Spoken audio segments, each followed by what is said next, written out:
Alright, so just a speedy late night update here. I've been working on some stuff for a minute and finally things started clicking. But while this doesn't look like much, while this looks like a boring gray room with poorly made wooden doors, what this actually is a procedurally generated dungeon that I've finally figured out how to fucking make a grid on here. And so this is it. This is the start of the dungeon. This whole thing got randomly generated, and you can see our current XY coordinates right there. We're at 4, 5. When we go over here, we'll be at 3, 5, and so it's just randomly generated. Boom, dead end. And at the same time, certain things, like the whole thing looks like the same room because it is the same room. Just changes the doors, and then eventually once we start populating stuff and actually make it start looking nice, it'll look like just different rooms in a dungeon. But this is a very big milestone. So I've been trying to find a good way to make a grid system on here. I just needed the algorithm, which apparently it's the most obvious algorithm I've ever fucking seen in my life, and now it makes the most sense. But there was a moment there where I just didn't know the code. Most of this is just me teaching myself the code, or just learning from other people essentially, which is what this was. I went on the forums and eventually found a code that I've looked at before.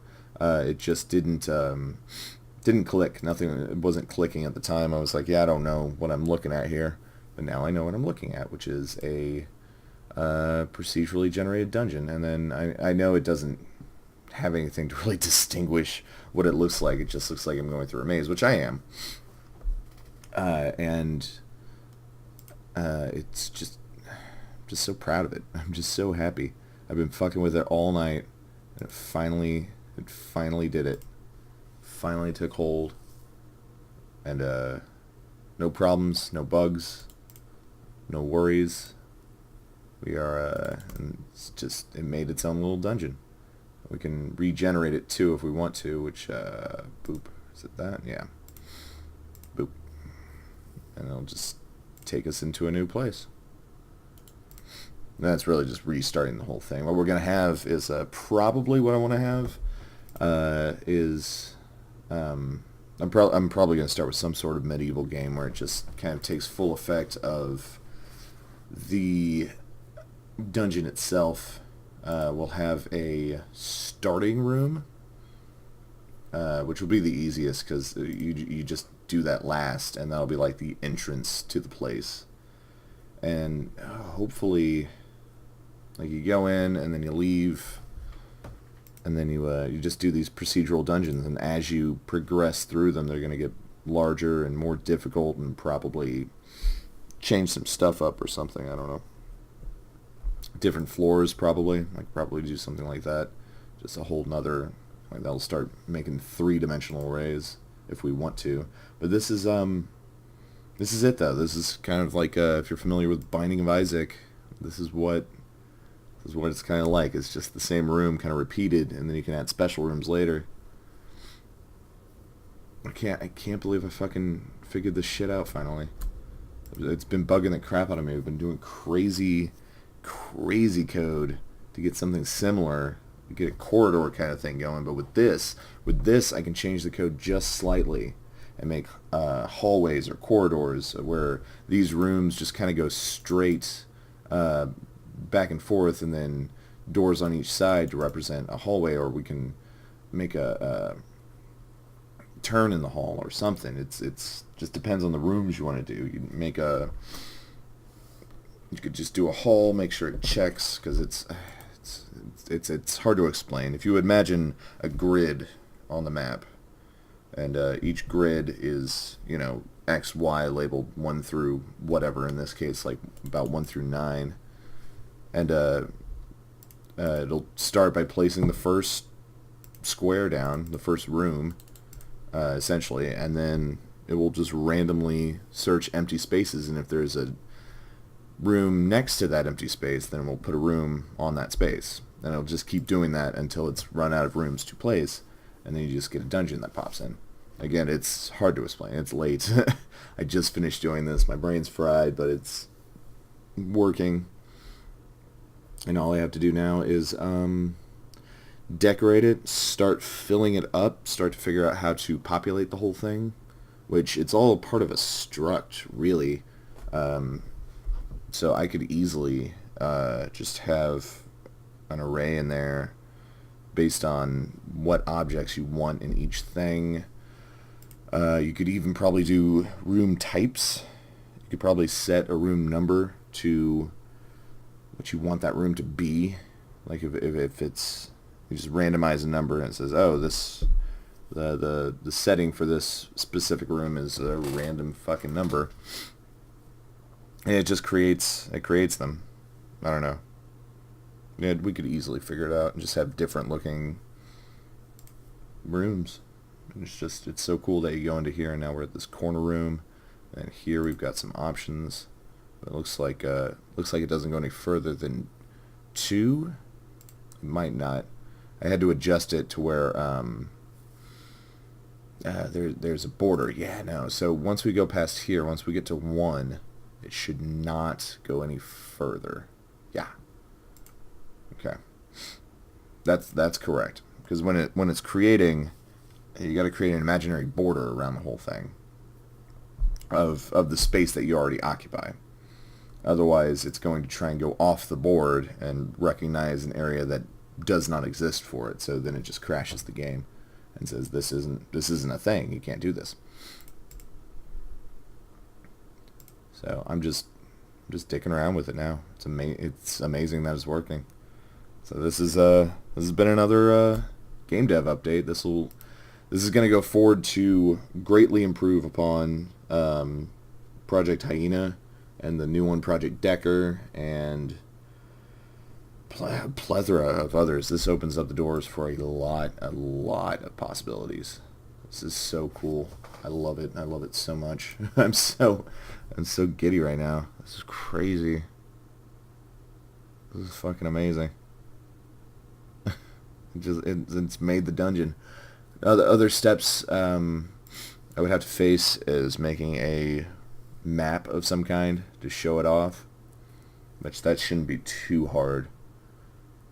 In fact, you could probably use a grid of, you just have like a map item and have a grid of squares on that item.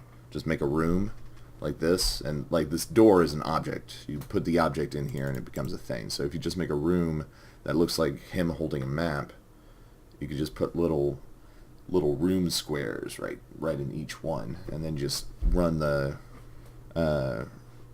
thing to say, oh, here's the thing, and you can really just scan through. You'd just be how would you do that? You do you do the room count, the amount of room, and then you would just have a bunch of boxes. Like in this case, it's, what is it? Oh, you might not be able to do that, because I want to say it's 10 by 10 right now, so that's like 100 boxes. You would need 100 objects. I think you can only fit 40 objects in a thing.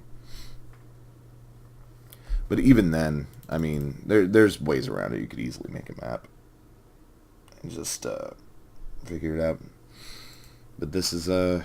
This is the procedural dungeon I've been searching for years now. Good Lord. How long have I been working on procedural games? It's been since Tiny Naked Night. This is what started all, is the repeating room idea. It's been all the way back to Tiny Naked Night. Even that I could go back to and make a game like this, because I want to kind of do a I want it to be in Project Decker as a side thing, I guess. I don't know. Decker's gonna have like a lot of free roaming stuff, but I should definitely go back to Hyena. Maybe go grab all the shit off my old laptop, all the old assets of usable characters and stuff, because I like the character design and I like the ship designs. It's just I didn't have anything worthwhile, so yeah. This is all right. I guess that's all the ranting I should be doing. Uh, yeah, so I'm gonna work on this more, polish it up. Maybe make a little rudimentary labyrinth game, like where you have to find like you could put a key. You could just randomize a key placement somewhere and find, like, you could randomize all sorts of objects. And if you yeah, if you have, I don't know, a Minotaur's maze or something. You were thinking about making that as a practice thing.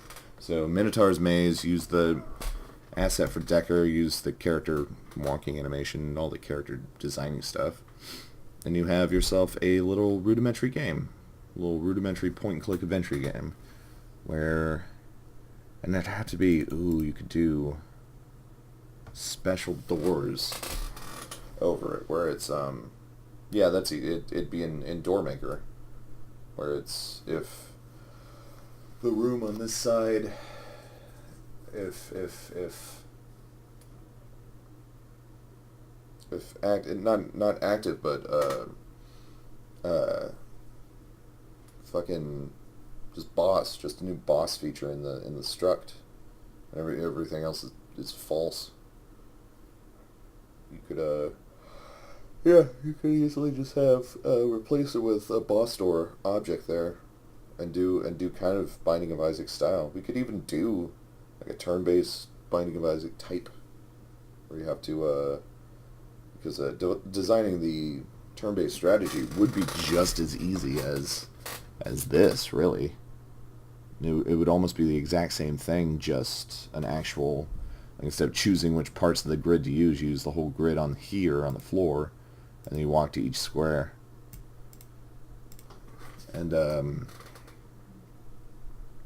yeah, something like that. I'll probably keep it even more simple than that. Just make a little test game that has its challenges. You gotta go through the maze, avoiding the Minotaur. Maybe a run feature or something. I don't know. We'll figure it out. We'll make a test game utilizing this technology, this program, this language. Make notes on all of the shit that you just did, so you don't forget what the hell you just did. And then that's everything, I think.